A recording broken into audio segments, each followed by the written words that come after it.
Hey everyone, and welcome back to Wise Credit Management. This is lesson 6. We're going to cover wise debt reduction. Now, first, I'd like to start off with Galatians 6:9. Let us not grow weary while doing good, for in due season we shall reap if we do not lose heart. That's got a dual meaning for this particular lesson.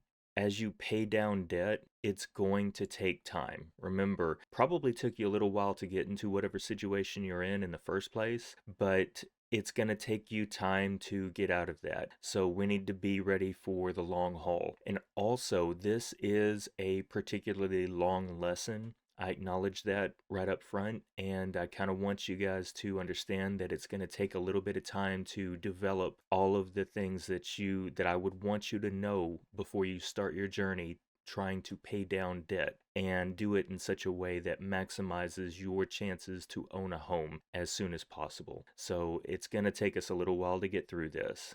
Well, here we are.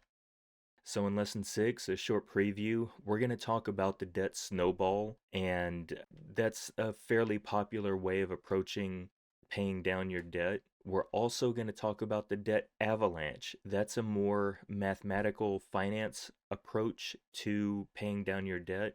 And we're going to talk about wise debt reduction. Now, that is my own phrase. Basically, what I did was I came up with a way that you can pay down your debt while remembering that you're going to need an emergency fund that you may very well want to put into paying off your debt so that you can get it done as quickly as possible. But you also need to remember that you can, if you paid the right accounts down, you can also use those as your emergency fund. I don't know if you remember, but we had a slide with someone in a life jacket, and I said credit cards can be a life jacket in case of emergency. So that's what wise debt reduction attempts to address. The way that I like to explain it is that you can start with the lowest balance, the highest interest rate, whichever way you want to go with it, but we focus on lowering credit card utilization first. And remember that term loans automatically raise your score over time. And we walk Curtis and Angela through our hypothetical couple who's trying to pay down debt to become homeowners. We walk them through having a low credit score and a high debt utilization all the way through to paying off their debts and raising their credit score. So we can kind of jump ahead here to 26 months down the road. They've paid their debt down to 20% utilization, and their middle score came up almost 100 points. So they are going to make incremental improvement until they get to the point that they can qualify for a home loan with a really good interest rate. By 31 months, we're going to have them completely debt free and with a very good mortgage middle score. So starting with $100 a month to pay down debt, they're going to have increased their mortgage score by over 100 points. Remember, wise debt reduction is about paying down accounts that you can use again in an emergency. Your score is going to increase as your balances decrease. We're going to begin with either the highest interest rates or the lowest balance. The thing that I want to stress to all of my students is to stay focused and determined, because, like I keep saying, it does take time. And hey, if this is your first time joining us, we're so happy to have you here. This is just a short introduction and a review of the Essentials class. We have several pretty simple goals for the class. Mainly, I want you to understand the principles of wise credit management. My name is Jason Johnson, and while I was an active real estate professional, I focused on first-time homebuyers, many of whom needed help with their credit. Then one day, I believe that God put it on my heart to develop the program that I wish existed for people with credit problems. I know this class isn't the most entertaining, but I believe that it will be the most informative for you. It's completely free to students. It's the most comprehensive program that I know of, and if you pay attention and learn the material, you will be able to build and maintain a good credit score to help you accomplish your goals. I want you to learn how credit really works while being simple and avoiding too much complicated math. It's wisdom that works in the real world. All views expressed are my own and from my experience as a former mortgage professional.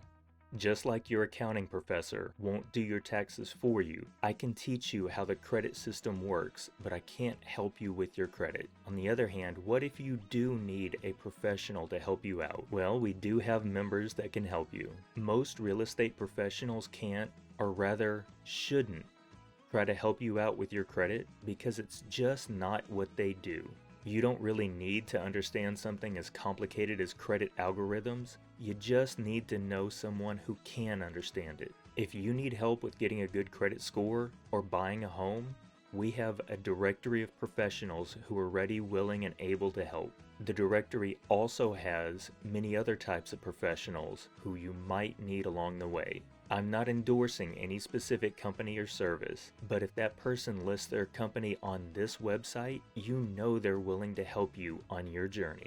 And if you don't want to call professionals one by one to explain your situation and see if they can help, you can go to wisecreditprofessionals.com and write one time about the details of your situation, then sit back and let up to 3 of our Wise Credit professionals contact you about how they can help.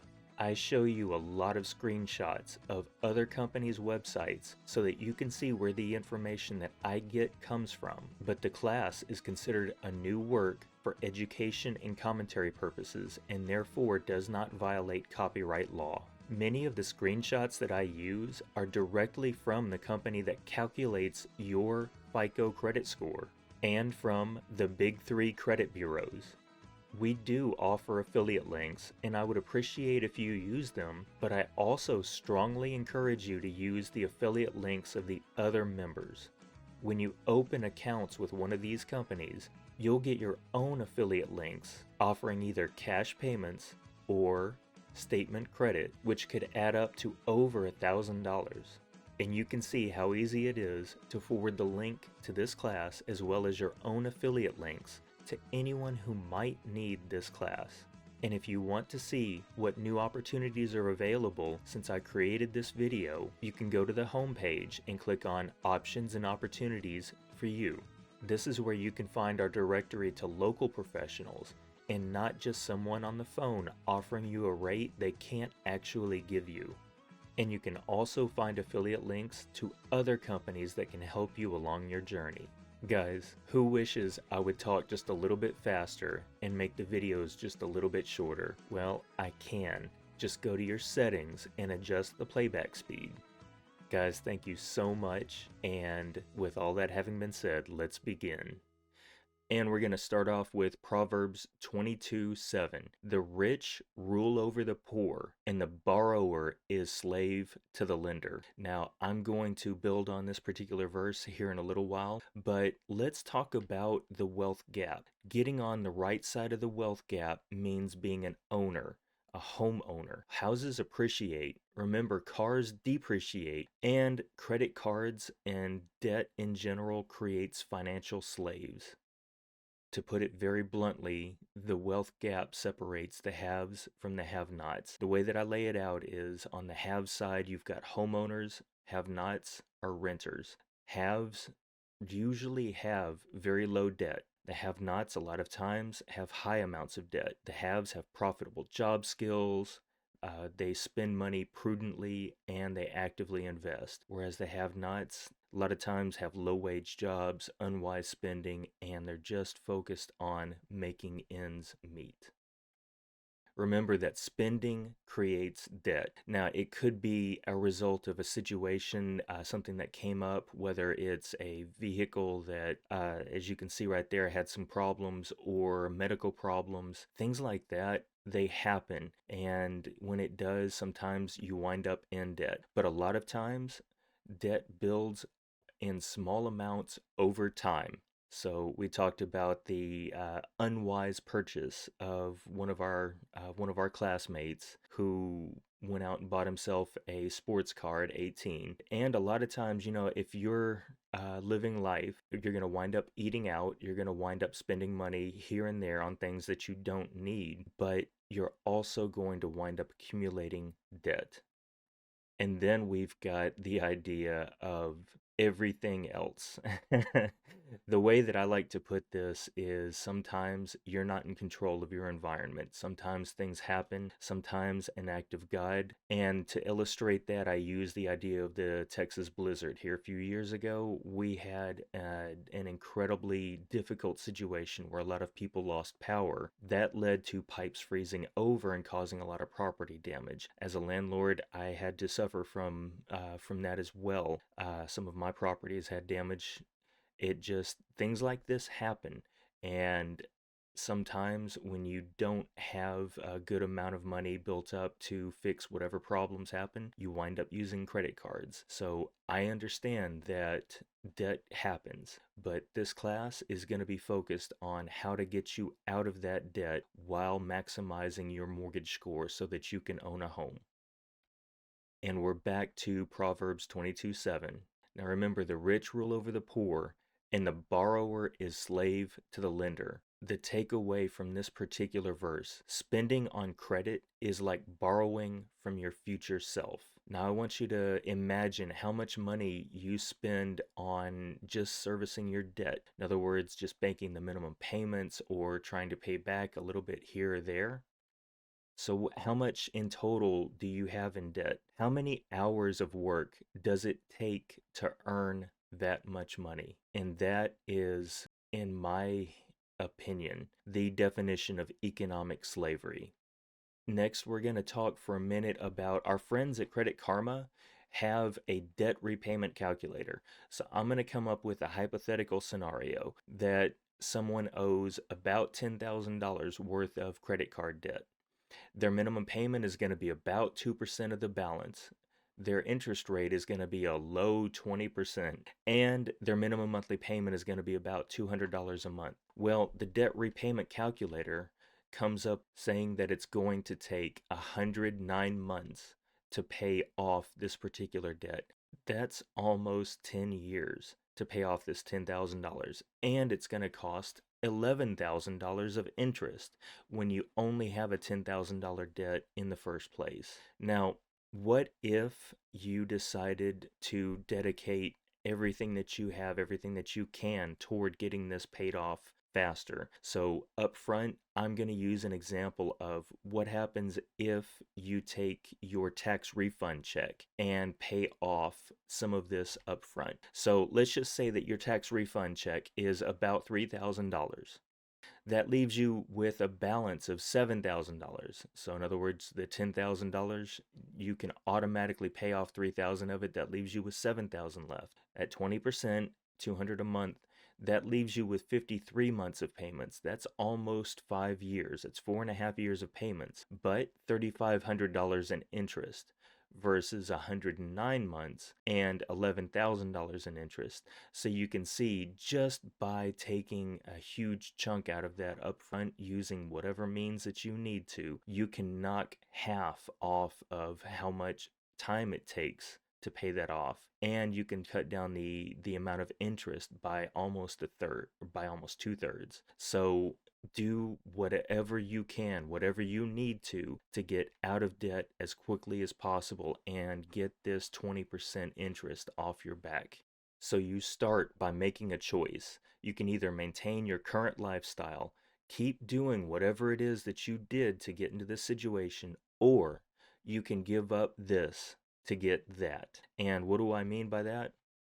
Well, I want you to focus on cutting at least $100 a month out of your budget. Cable, eating out, ice cream and cookies, guys.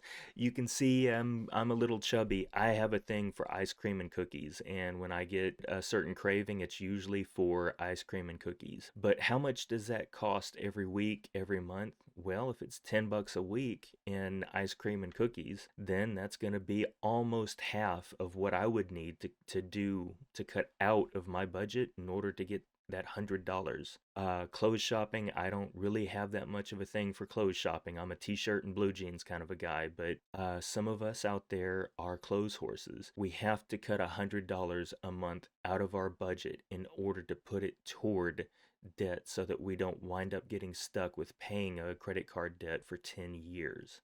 The first thing that we need to do is stop spending money on credit cards. And the second thing that we need to do is take this $100 a month that we're cutting out of our budget and putting it toward your debt. Let's lead off with an example. Now, this is a very simplistic example. We're going to walk you through it just to get the principles, just to get the concepts. It's not meant to be complicated or confusing. So we've got over here, count one, you've got a balance of $1,000 with a credit limit of $2,000.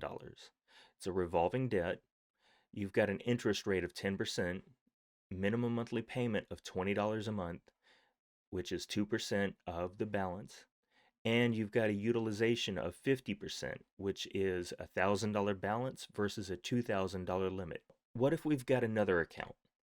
Account number two, $2,000 balance, $4,000 limit, 10% interest rate, double the monthly payments, and the same utilization ratio. So basically all I did was double these numbers. And you've got one more account. Now we're starting to add up. So you've got $3,000, $6,000 limit, 10% interest, minimum monthly payments of $60, utilization of 50%. So down here at the bottom, we're going to total everything up. $6,000 in debt, $12,000 limit. So that's okay. This is all revolving, and it's all at 10% interest, minimum monthly payments of $120. That's your economic slavery, and a revolving utilization of 50% across the board. So it's a very, very simple example. Where do you get started with this? Well, number one, stop spending on credit cards. Number two, put $100 a month toward your debt. Which debt in particular would you start with? Would you do all three? Would you split it up into $33 a month and put that toward each one? Would you start with this one, $100 a month? You'll get this one done faster than the other two doing that. They're all at the same interest rate, so that really doesn't factor in. Well, the first technique that we're going to talk about is the debt snowball. Basically, the principle is that you pay off the debt with the lowest balance first. In other words, you find whichever debt, whichever account has the lowest balance, and you start making payments on that until it's paid off. In other words, until you can put a little check mark next to it and say, okay, that debt's taken care of. Now you take the minimum monthly payment on that plus the $100 a month that you were paying, and you can use, like I said, the minimum monthly payment plus the $100 to pay on the next highest or the next lowest debt that you owe. So that's what creates the snowball. As you start to pay off debts, you can use the money that you were putting toward those debts to increase the amount that you're using to pay off your debts.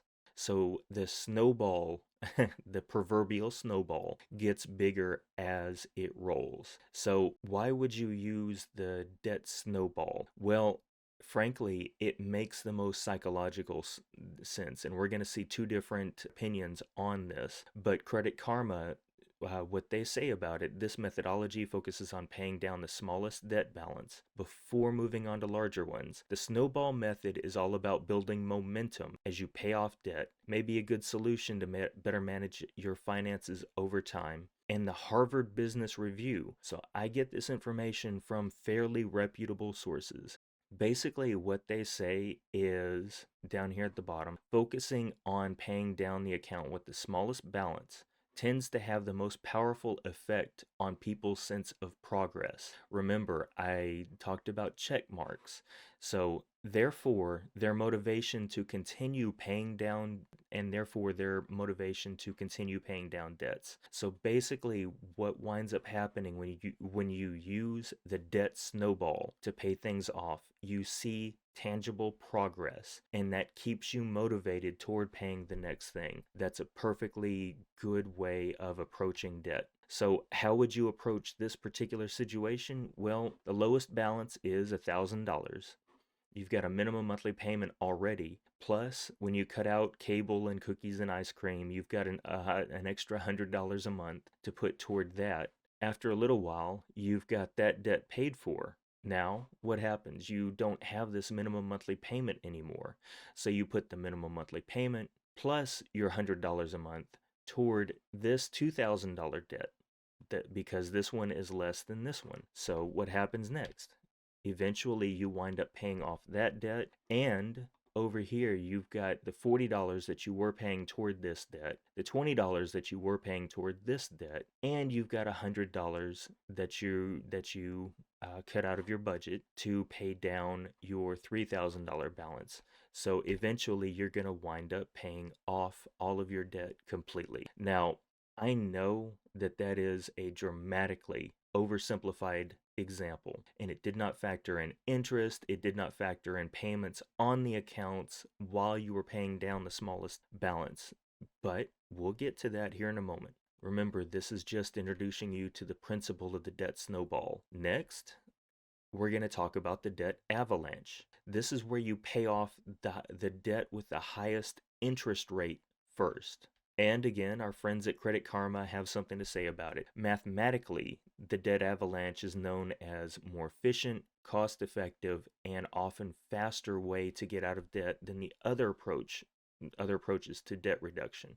Basically, what they're saying is that it makes the most financial sense to pay off the highest interest rate debt that you have first. And a long time ago, kind of a side note, long time ago when I was young, before I went to Baylor, I went to junior college. Then, as you know, I had an investment in real estate back then and had an unexpected expense, wound up using credit cards. I was already putting this program together way back then. I didn't even know it. But in between junior college and going to Baylor, I wound up getting a job as an HVAC technician. And I was able to, we'll say, save enough, but I was able to pay off any credit card debt that I had, plus wind up saving some so that I could have some money going into Baylor. But the thing is, I approached it like the debt avalanche teaches you to. Before I'd ever heard of the debt snowball, the debt avalanche, it just made the most sense mathematically to me in the Jason brain to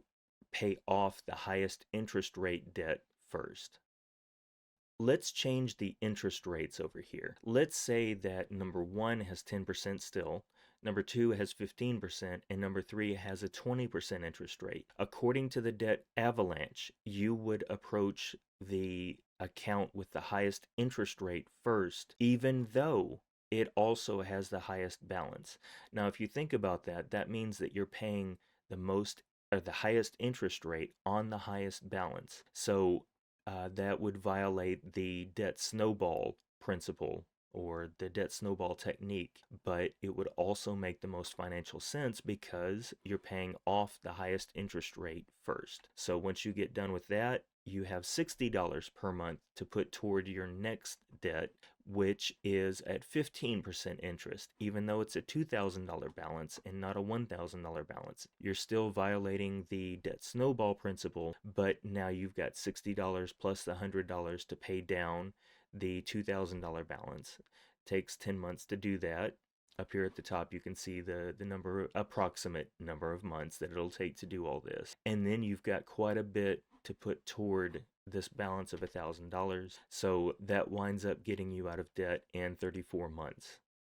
Again, this is a highly oversimplified example, and it didn't account for interest rates or the amount of money that you paid down the other credit cards while you're paying the most down to the first account that you're going to focus on. However, I did go to Microsoft Excel, and down here you can see at the bottom I've got several different Excel spreadsheets going on. We'll get to payment schedule here in a little while, but Snowball, well, basically what I want you to know is that I actually sat here and did the math on an Excel spreadsheet with the Avalanche over here. What were the results? Well, the debt Snowball took 38 months to pay off all of the debt, versus the debt avalanche, which took 36 months to pay off all the debt. And you wind up saving about $269 with the debt avalanche. So you do wind up getting out of debt faster. However, one thing that I would stress is that according to the best psychological evidence that I have access to, the debt snowball actually works better for most people because It helps you maintain your focus. It helps you with that feeling that you're accomplishing things. So I would not in any circumstances discount the validity of the debt snowball because it works better for most people. But like I said, I use the debt avalanche to get out of debt. So here are some things that these two approaches don't take into consideration. What happens if you have a particular debt that you want to pay off? What if there's something that's nagging you, that's annoying to you? What if there's something that, whether or not you've got other debt, you want to get that one taken care of first? I completely understand that. And frankly, that's a better psychological impact, at least to me, to get that thing taken care of than to start putting check marks next to accounts. Also, you always want to have an emergency fund and you want to have access to that emergency fund. Well, what happens if you pay down let's just say that you pay down your car payment or your student loan debt? You can't go back and re-borrow that money. So, in other words, what winds up happening is you put your money, your emergency fund, into something that you can't get your emergency fund back out of. Therefore, you don't have an emergency fund. So, that's something that I took into consideration when I sat down and designed this class. And we also want to focus on your mortgage middle score. This whole class is designed to help you get approved for a mortgage. So, while we're paying down debt, we also want to take these considerations into account while we're designing a system for you to be able to work your way out of debt. So what I came up with dun, dun, dun, dun, is what I call wise debt reduction. It's a mixture of the debt avalanche and the debt snowball, but it also, like I said, takes into account the need for an emergency fund. You can use a credit card that you've paid off as an emergency fund, but you can't use a term loan with a lower balance. That's the point that I was making with paying down your student loans or your car payments. You can't go back and reuse that if your car breaks down. We're also focusing, like I said, on the need for the highest mortgage middle score that you can get. Well, going back to lesson 5, and those of you who remember, this is pretty much my favorite slide. It's the most simple thing that I could come up with. Your credit scores go up as your utilization rate goes down. How do you maximize your credit scores? By doing the right thing over a long period of time. And in this particular example over here, I put that it basically takes steps to work your way up to the 850 credit score. One thing that I would want to point out is as you're focused on lowering your credit utilization rate, so you pay off some money over here in effect, I probably should have included another line that says as you pay off some of your balances, down here, your credit score is going to go up. One thing that I like about this line, as a lot of times you're going to notice, especially when you start adamantly watching and diligently watching your credit score, it's going to go up, way up, down a little bit, up, down. Guys, please don't get discouraged when things go up and back down, up and back down. It's going to go up gradually over time. I am very well knowledgeable about this particular subject. Some would call me an expert. In fact, someone actually called me a credit genius, and I said, look, I studied this stuff. There is no good explanation for why your credit score goes up a little bit, down a little bit, up a little more, down a little. It doesn't have a good explanation. So if someone asks you, just tell them it doesn't make any sense, but just trust the process and keep going. Now that I've talked about that, maybe a little bit too long, we're going to get back to lowering your credit card utilization. And remember, term loans automatically raise your score over time. In other words, what winds up happening is you pay down a little bit on your credit card, a little bit extra on your credit card, but your term loan stays the payment on it stays the same, but the balance automatically reduces. So as you make payments on it, it develops history. You make every payment on it on time, and you get a history with that account, which helps your credit score, and you slowly, gradually pay down that particular debt over time, which helps your utilization rate on that term loan, so that by the end, close to the end of that term loan, you wind up way up here. So that term loan helps you over time, but having outstanding credit card debt hurts you or hurts your credit score. Now, one thing that I want to mention in all of this, it's important to know even if it doesn't happen to you, but there's a term called balance chasing. It's basically when a credit card company gives you a lower limit while you're paying down your outstanding balance. So in other words, what winds up happening is you pay down this $1,000 credit card to $900. Well, what happens if the credit card company sees that as an opportunity to lower your limit to $900? That's called balance chasing, and it is legal. It is something that they can do. Basically, they're reconsidering how much money they want to loan to you because your credit situation changed. Well, what happens when you pay down your 900 or your $1,000 balance to 900, but then the credit card company lowers your limit to 900? Your utilization rate stays the same. Well, what happens when your utilization rate stays the same? It winds up creating a sideways curve.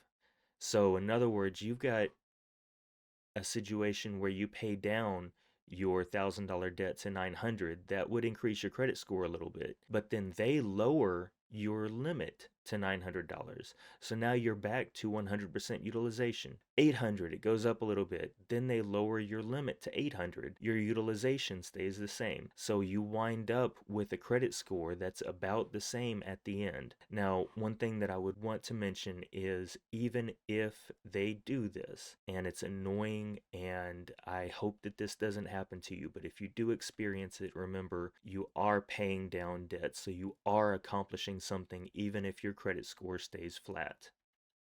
Always, always, always consult a mortgage professional, consult a credit repair professional, consult with someone and ask them what they think about your situation. Do they think that maybe if this company is going to balance chase your account, maybe you should focus on paying down a different balance on a different account that doesn't chase down your balance? In other words, it doesn't do that to you. Maybe you want to focus on paying down that one first and then come back to this account that they wind up balance chasing you on. Einstein. We cannot solve our problems with the same thinking we used when we created them. What is he kind of saying to us? We need to make serious changes. Well, one of the things with personal finance, it always helps to have accountability. You want to be accountable to someone. Usually that's going to be your husband or wife, your life partner whose finances are intermingled with your own. So you want to be accountable to that person, and you're automatically accountable to them. Sometimes it can be a family member, sometimes it can be a friend, sometimes it can be a coach. Hey, if you want to approach a mortgage guy who wants to see you get out of debt in the first place and say, hey, I kind of need an accountability partner, they might be willing to talk to you about that. So you never know who you're going to befriend when you work with people who are of like mind and trying to accomplish the same thing for you. Remember, you have to sacrifice some comforts, whether it's your cable bill, whether it's nice new clothes every month, or whether it's cookies and ice cream. When you're a couple, usually one person will look for ways to save, and the other person either goes along or they may not believe in it. They may not have a complete and total buy-in, so they just go along with it. And sometimes they cheat on you financially, and you have to watch each other and have difficult conversations. This process, just so you know, it's not easy. And like we started talking about up front, it takes a long time. That takes commitment and dedication toward working your way through. And like we said with Curtis and Angela, it's going to wind up taking them a while to get out of debt. You really need a mutual commitment. Both of you have to be on board with this. And I want to emphasize that. You definitely need help and mutual support when you're going through this process. And I just mentioned Curtis and Angela, our hypothetical couple. Now, let's say that they just got married, so we're proud of them. We're happy for them. But they went out and bought some new stuff. Maybe Curtis needs a good reliable truck for something, and he had automobile issues. All of a sudden, they've got growing debt, and they're wanting, as a newlywed couple, maybe a growing family, they want to own a home. By the way, in once you graduate from the course, in other words, if you're on the website right now, what winds up happening is you go through the graduation course, which isn't on YouTube or anything. You wind up going through the graduation course, answering the quiz. It's not that hard. And you'll have access to several advanced lessons, including do it yourself disputing and the wise path to wealth, in which I walk Curtis and Angela from here. We're going to start them off where they buy their first home. So we're going to start them where we end off in wise credit management. That lesson 10, we're going to make sure that they get qualified for a home loan. But after they buy their first home loan, I'm going to walk them through the steps to where they can actually wind up retiring millionaires if they make the right steps. So we're going to take them in this lesson through paying off their debts. So they're a young couple, they're just getting started, they want to own a home. They've got a lot of debt, maybe a middle score in the middle 600s, and they kind of need a plan. They need some goals to look at and start working themselves toward. Well, what did we talk about goals in the very first lesson? They need to be specific, measurable, achievable, relevant, and time bound. SMART goals. Some of those goals can be increasing their credit score, measurable 600 to the 700s, achievable by paying down debt, relevant, yeah, it's very relevant because they want to own a home. And time bound, they're looking at a time frame hopefully within 12 months. Well, let's start here. They want to increase their credit score by paying down debt. What kind of debt do they have? Well, let's start here. Maybe Curtis really needs a reliable truck and his old truck just broke down. So he went out and he bought himself a truck. He's got a $12,000 balance on it. Maybe he got a good deal on a Nissan truck. So instead of getting, for those of you who don't know, I drive a little Nissan that I call the Golden Nugget. Maybe he got himself a Golden Goose. Who knows? But he's got himself a reliable work truck. But the problem is he just went out and purchased this. So he's probably got a hard inquiry and he's got 100% utilization on this account with no history on it. So that's going to drag his credit score down. Then they've got a Capital One card, $3,000 on it on a $4,000 limit, which gives them a 75% utilization ratio. And they've got a pretty high interest rate. So what's next? Well, they've got a Discover card with a $2,000 balance on it. Well, what's their limit? 2,500. So they've actually got a higher utilization on a card, even though they owe less on it. Well, they've also got student loans. Maybe Curtis had to go to, maybe he's just starting out as an electrical guy, maybe he's a plumber. He had to go to school for that, and he's got himself a student loan. They've also got a pretty good amount of debt on a Kohl's card. When they got married, the guy needed a tux and he also needed some clothes. So they've got some money outstanding on a Kohl's card. And they've got a $100 balance on a gas card. Hey, a truck costs money to run. So he's got $100 outstanding on a gas card. All of that totals up to about $20,800 in debt on proverbial limits of 23.6. Minimum monthly payment is $640 per month, and the revolving debt is 76%. that gives them kind of a lower middle score. In other words, they've got a lot of debt. Like I said, it might be artificially low because Curtis has a brand new vehicle on his account. They might have a late payment somewhere. Who knows? We'll take care of that in lesson 7 in the next lesson. But for right now, starting at month 0, and we're going to keep coming back to this, so I'm going to use the same kind of template. They've got a total revolving debt of 5,800.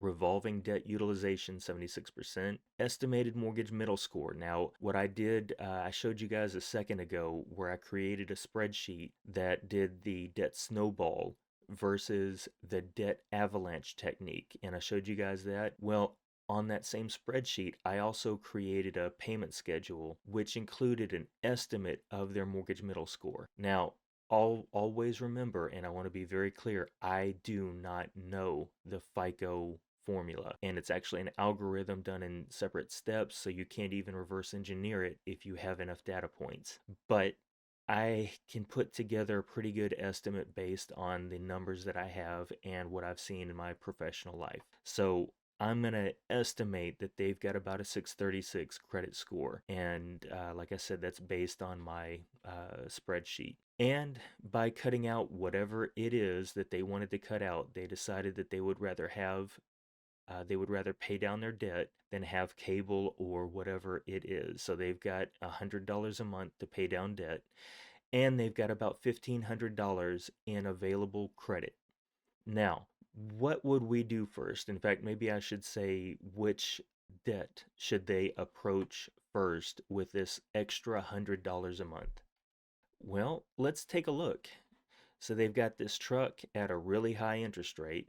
Capital One 18, Discover 20, student loan 5%. That's always a blessing. Kohl's account for 24 and a gas card for 24. Now, are those reasonable interest rates? I don't know, but this is the example that I'm presenting you with. Well, which one should they approach first? Okay, these two accounts right here are term loans. And what did I say when we first started about term loans? They automatically increase your credit score as you pay them down. So as time goes by, these are doing their work for you automatically. I would frankly think that you kind of want to leave these alone, even though it's got a 20% interest rate. Let's leave these alone for now. According to the debt snowball, this has the lowest balance on it. Well, maybe you want to go ahead and look at the interest rates over here. These two are the highest interest rates. They check out, they check off both the criteria for this gas card checks out both the criteria for the debt snowball and the debt avalanche. At least these two are tied. So what about Jason's criteria for an emergency fund? Well, frankly, if you need to use a credit card for something, you're going to wind up spending money on gasoline at some point. So the gas card, in theory, could help you toward having an emergency fund because you know that at some point you will spend money on gas. That means that you wind up paying off this gas card first. So you've got a $20 monthly payment that might account for the interest rate for this month, plus this $100 that you're going to put toward paying off something. Well, automatically, what happens next? Ching! So now you've got a check mark. Okay, that's going to help you out psychologically. That's going to help you out monetarily. You're going to have an extra $20 a month to put toward the next debt. So you're already well on your way after the very first month. You've got one account taken care of. Now, for those of you who've been following along, so you've got the first account taken care of.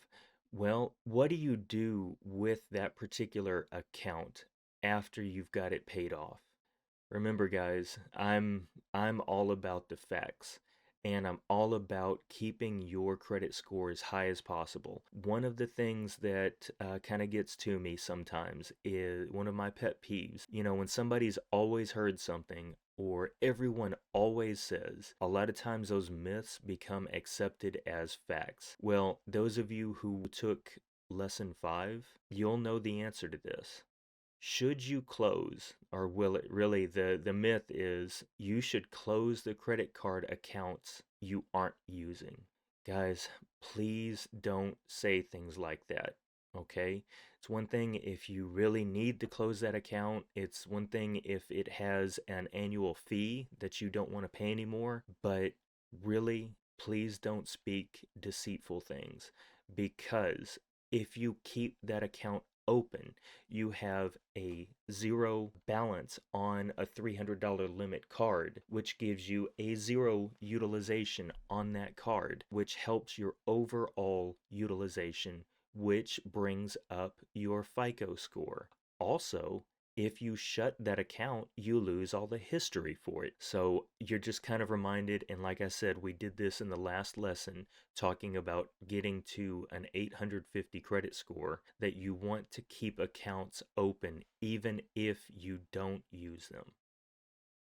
So remember, at the end of month 1, they had, well, when they started, they had $5,800 of debt. Now they've got $5,700 of debt, 75% utilization ratio. And according to my estimate, they increased their credit score by 2 points. So I know that that's not a lot, but when we go through lesson 10, you'll see that that's only 2 points away from being qualified for automated underwriting approval for one of the loan programs. So that 2 points with another 2 points could actually wind up making a big difference. And they've got an additional $20 to pay down on the next debt. So $100 from taking out the cable or whatever it is they cut out. The $20, the minimum monthly payment that they were making toward the gas card, gives them an additional $120 to make toward the next payment. And they've got emergency credit available of about $1,500. So what should they do next? Well, let's take a look here. Now, if it were me and operating under what I would approach as the whole point to the class. So you've got this debt right here, 24% interest. It's the next lowest balance. That checks both the debt snowball and the debt avalanche method, that it's the highest interest rate and the next lowest balance. But what I like to do and what I like to consider is going ahead and paying down one of these cards that you can use again in an emergency. You're always going to need gasoline, especially when you've got a truck, but I don't know that you're in an emergency that you're going to need to buy clothes. So I would probably focus on Discover Capital One, but you guys are free to do whatever it is that you want to do. Well, what if they take a look at these two balances and decide that they might chase down the balance because of their lower credit score, 638, like we said? So maybe they're worried about their balances being chased down, and maybe their credit card companies already did chase their balance down, maybe from 4,000 down to 2,500. So what would they do? Well, they might decide that it would be better to avoid balance chasing by paying down this Kohl's card, which, if they wind up paying this completely off, will wind up increasing their credit score and reduce the possibility that Discover here might chase down their balance. So what happens next? They've got this minimum payment. They start focusing on the Kohl's card. This is month 7. They're going to take 6 more months focusing on the Kohl's card. They're going to have paid down. Now remember, it started off at $5,800. Now it's at about $4,800. So they've paid off about $1,000 in 7 months worth of focus on this. Their revolving debt utilization is down to about 65%. And their estimated middle score is up to about 650. So now they're starting to make some good tangible progress where they don't have any outstanding debt on those two other accounts, the gas or the retail account.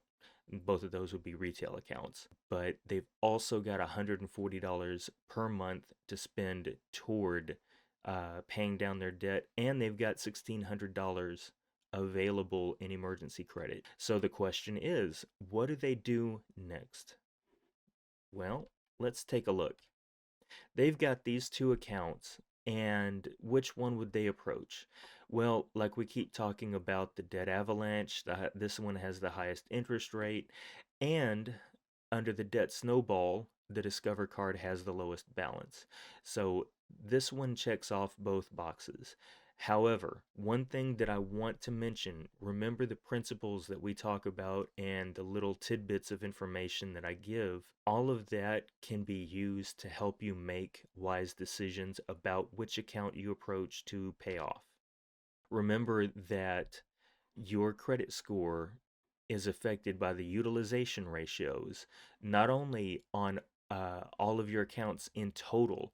In other words, not just everything added up and this is what your overall utilization rate is. It's also affected by each individual account, which brings up an important question.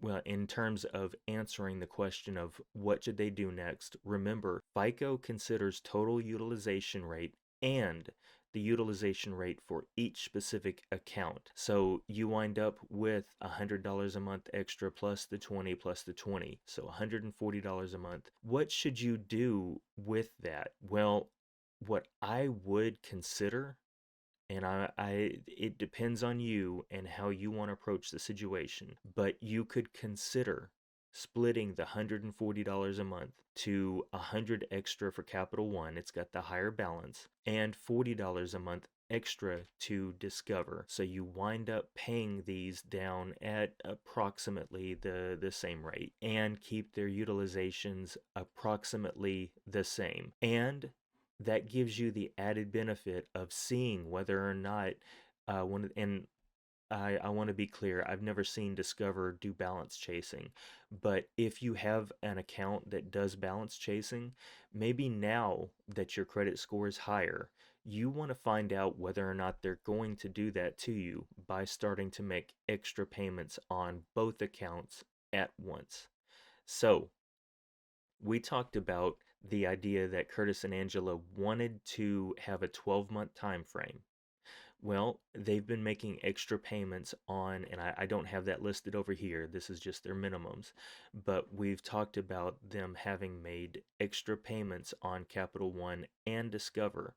Well, where does that put them in terms of their estimated middle score?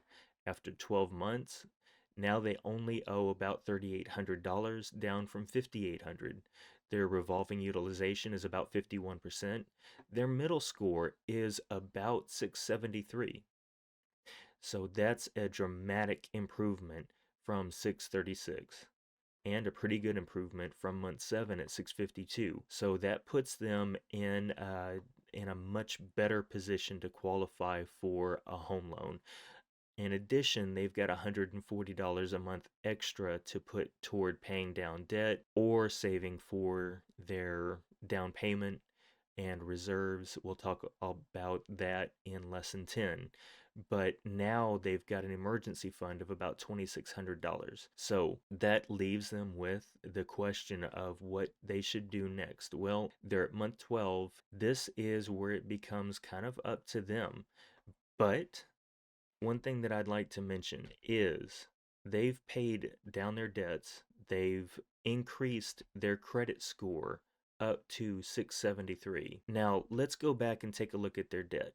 They've got this truck outstanding at 20% interest. They've got pretty high credit card interest rates over here. Well, we talked about them having 673 credit score, which qualifies as good credit. What could they do given this particular scenario with good credit? Well, I don't like these interest rates. Maybe you could call your credit card companies and ask them, hey, would you be willing to give me a lower interest rate? Or should I use this entire $140 a month to pay down your credit card next? That might work. They might give you 5 or 10% lower interest rate. You never know. It doesn't hurt to call and ask. Also, you can ask them for a credit line increase, what is also referred to as a CLI, for credit line increase. You can call them and ask them to increase your credit line, which would lower your utilization and increase your score. But always, always, always make sure with them that it doesn't cause a hard inquiry. And I think that I've mentioned Navy Federal before. Well, the best knowledge that I have about Navy Federal, if you call them and ask them, if you call them and say, hey, will you give me a credit line increase? It'll result in a hard inquiry. But if you ask for a credit line increase over the app, it won't. Now, don't hold me to that. That's the knowledge that I get from Facebook groups and people having that experience. But it's something to keep in mind. Make sure that you don't get a hard inquiry, but if you can get a credit line increase, go ahead and ask for one. One thing that I would mention very hesitantly, remember, he's got a 20% loan on his truck. You could consider refinancing that truck loan, especially if you've got a Navy Federal account. You could go and ask for a refinance on that truck. But remember, and like I said, I say this all very carefully. They're a year into this. They're a year into that truck payment. Their credit score is higher because they've been making payments on that truck. Well, you're going to wind up with a hard inquiry. By now, it's 12 months. The hard inquiry from the purchase is already, it's still on your credit report, but it's no longer affecting your credit score. So if you refinance, you're going to have a new loan, you're going to lose the payment history that you've already got, and it's going to go back to 100% utilization. Well, remember what happened in lesson 5 with our friend Debt Stinks? He did that same thing, and he lost 12 points because of his history being closed and also the hard inquiry from his credit union when he refinanced his vehicle. So remember, that could actually cost you. But if that's the route that you want to go, you could probably get a lower interest rate on your truck loan. However, if you go ahead and keep splitting the difference and you wind up making this is the same payment, but this represents lower minimum payments, so you have to increase the additional payments that you're making over here. So you're paying down both of them at the same time. Now, I know that this has been a long class, and just keep in mind, they've been doing this for 12 months. They're kind of weary, and they may want some cookies and ice cream too. Well, here's the thing, it's going to take them a little while longer. So they've been doing this for a year. Well, we're going to fast forward one more year to month 26. Okay, so it's actually 14 months. But that puts them at 10 months from the end of the truck payment. One thing that I would mention, and I mention this very carefully, guys, talk to a mortgage professional before you make huge decisions like this. But term loans with less than 10 months from the end of the payments that you're supposed to make are usually not included in the debt to income ratio. Okay, now a very notable exception to this particular thing, and maybe some of you guys have heard some of this before, maybe you found this on the internet. The caveat to this that I would always mention to someone is FHA has a rule that says the payment must be under 5% of their income. All right, so Curtis's payment is $446. Well, I gave both of them, and we'll talk about this a little bit more in lesson 10, but I gave both of them $15 an hour jobs. I know that's very low, but I wanted to demonstrate that somebody with a very low income, if they pay off all their debts, is going to be able to get qualified for a home loan. So we put them in a place where they're only making $15 an hour. That's about $3,000 a month each. That's in fact, it's the numbers are a little bit off, I know, but I gave them a very low monthly income combined of $6,000 a month. That still leaves them with 7.4%, which is over that 5%. That's what I'm drawing this whole thing out to, is this wouldn't count for them because it's 7.4% of their income. But if their income was a little bit higher, or if they refinanced, their truck payment would drop and to under this 5%, but then they'd have more than 10 months left to pay for this vehicle. So should they go ahead and pay that vehicle off? Should they focus on that so that they can get their their debt to income lower? These are all good questions, and we'll save those for lesson 10.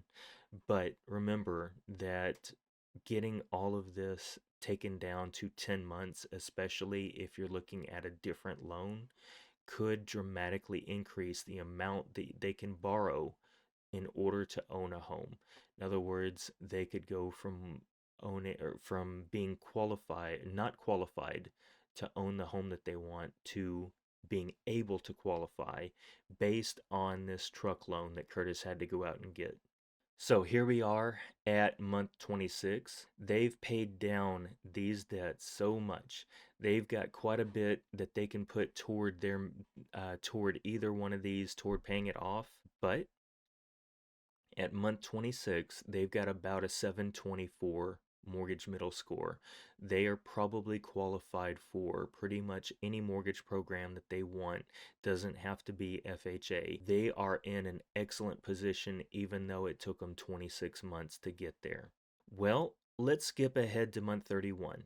So a few more months go by of paying off, or of paying down these accounts to where they've paid them off completely. Zeros across the board, except for a student loan with $1,500 and their truck loan, like we talked about, with $1,800 left. So where does that put them? About a 750 mortgage middle score. They are doing great. They've also got an extra $200 a month that they're not paying toward debt. So at month 31 into this process, they are in an excellent position. Well, from here, do they want to start paying down their truck debt? Well, this is a 20% interest rate. Financially, that might make the most sense. But let me remind you guys that once you pay this off, the history goes away. So also the utilization rate, you've paid this down so far, all of this goes away and your credit score is likely to fall. Now, how much? I'm not going to speculate, but their credit score will almost certainly fall once they pay off this loan. So all of that is a long way around to saying they are in kind of a sweet spot here, where they've got a very low utilization on their truck loan, pretty low utilization on the student loan. If they wanted to put some toward the student loan, even though it's at 5%, it's not hurting anything out here. But lowering this utilization as well could help their credit score. Well, we've taken them from about a 630 to about a 750. It took 31 months, but we got them there. And again, with Galatians, Paul really rings home when we talk about trying to work our way out of debt. Well, what should they do next? They've got $200 a month extra. Like I said, could they pay that toward their student loans and get that taken care of really quickly? They could. They could pay their truck down, but their FICO score is likely to drop once the truck is paid off. Could they use 1% utilization to maximize their credit scores? This gets into a balancing act, and it's not always something that I recommend, but if you really want to maximize your credit scores, and I'm talking about yours, not necessarily getting to 850, but to maximize your credit scores. Maybe you want to put a cell phone bill, in other words, an auto pay for your cell phone, on this $4,000 limit. And maybe you want to put an auto pay for whatever costs $25 a month to give you 1% utilization on each one of these credit card accounts. That's one way that you could go. I want to, and maybe I should have led into this a little bit better, but the last thing that I want to talk about with Curtis and Angela, that situation that we just worked them through, what if their hypothetical situation was a lot worse? In other words, what if you add a zero to every single account that they owe money on? Obviously, a $7,000 Kohl's card is a little ridiculous, but you get my point that they could easily owe, especially between the two of them, they could easily owe 120,000 on cars. They could easily have it wouldn't necessarily be on one card, but they could have 50,000 or so dollars in these cards, and they could have quite a bit of money owed on this. 30,000 in student loans is completely reasonable. Well, what happens if you have to make two house payments worth of minimum payments just to stay afloat? Well, we're going to talk about all of that in lesson 7 and lesson 8. So we're going to talk about that in the next couple of lessons. Also, remember Charlie. I gave the hypothetical character Charlie as many issues as I could think of: job loss, divorce, medical problems, child support, student debt, and throw in anything else you want to on top of this guy. Remember that I want you guys, especially if you're suffering from high levels of debt, please watch lesson 7 and 8 before you start making decisions. Please remember, you've got options, and joy cometh in the morning. Well, what about Robert? Remember, he's our guy that is in his mid 20s. He makes some mistakes. In the next lesson, we're going to talk about how he can handle his bad debt. But really, we want to focus on him avoiding any kind of lawsuits or judgments so that we minimize the negative effects of his past, and he and Rebecca can both build a long-term future together, even if it's going to take a little while for him to work out of his problem. And remember, guys, Proverbs teaches us, lean not on your own understanding. And you know I really take this verse to heart. Sometimes God provides people to help you when you really need it. Our professional members participate in wise credit management to serve you by doing what they do best. And remember, you can watch these videos online, but you should also find a local meeting to come and share your difficulties and also your successes. Remember, we celebrate success. I tried to make it easy to find local groups and local professionals on wisecreditmanagement.com. You know, back when I was younger and just starting out, in fact, it was before I became a real estate professional, I found a house that was a really good deal, so I put it under contract. It was being sold by a couple that was getting a divorce, and it needed a lot of rehab work. It was a really great deal, and I had a pretty big down payment. So I went down to my bank, and they actually said no. And the guy who turned me down was actually kind of rude about it. Luckily, I didn't give up, and I found a different bank who would do the loan for me. But while I was building this class, I decided I wanted to make it a lot easier for you to find somebody who can help you. All you need to do is type in some details about your situation, and you can have up to 3 professionals contact you about how they can help you. So whatever your situation is, maybe you've got a rehab that you want to do, maybe you want to get an FHA loan, but you've got bad credit. Whatever it is, you can enter some details about your situation, and we'll help you find a wise credit professional to help get you approved. Well, what if you want to find a great deal like I found, but you're not sure how to go about doing that? Well, what you need is a buyer's agent. What you should do is enter in what you're looking for, and we'll help you find a local real estate agent that can help you find the deal that you need. Just type it in, and we'll help you find a professional that'll work for you. And of course, you need insurance, but really what you want is the best coverage on your home for yourself and your family. And guys, don't be like our friend Charlie and have a major health problem without life and health insurance. Especially if you're buying a home and you have a family, please contact an agent to get yourself proper coverage. And guys, if you have to make major decisions about your retirement account, especially if you're going to withdraw money for the down payment, please talk to a certified financial planner. Also, if you're a freelancer or some type of gig worker, please contact someone about getting a Roth or a self employed retirement program started. And guys, if you're behind on any of your bills, maybe late fees are being added onto your account, maybe you're considering bankruptcy, please contact a certified credit counselor about a debt management plan to see if you qualify for Chapter 7 or if you need to prevent foreclosure or automobile repossession. It's time to talk to a bankruptcy attorney.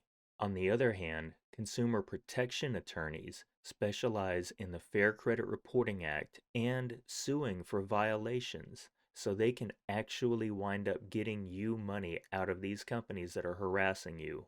And credit repair organizations can help you by professionally disputing bad debt. Many of them are former or even current mortgage professionals who know the laws on disputing and how to get things removed from your credit report. And finally, if you need a reliable and inexpensive car like our class mascot, the Golden Nugget, then you should contact one of our dealers who can help you find what you need. We've got some homework to do. We talked about Curtis and Angela this whole time. How about you? Do you have any credit card debt? What are your monthly payments toward your debt in total? Remember, I consider that economic slavery. Would you rather have this or that? Would you rather have cookies and ice cream or cable versus having a higher credit score and being able to qualify for a home loan? And always remember, make a wise plan using SMART goals and document your journey. One thing I didn't mention is, I've been telling you guys to create a file and save correspondence or legal documents. Going back to when you pay off these credit cards, especially when you pay off that first one, maybe you want to take that credit card out of your wallet and stick it in your file. It's still there, you can still use it in case of emergency, but maybe symbolically you take that credit card and you put it into a file and you say, that's taken care of. It served its purpose, but now it goes in the file of things that happened. That's creating your own success story.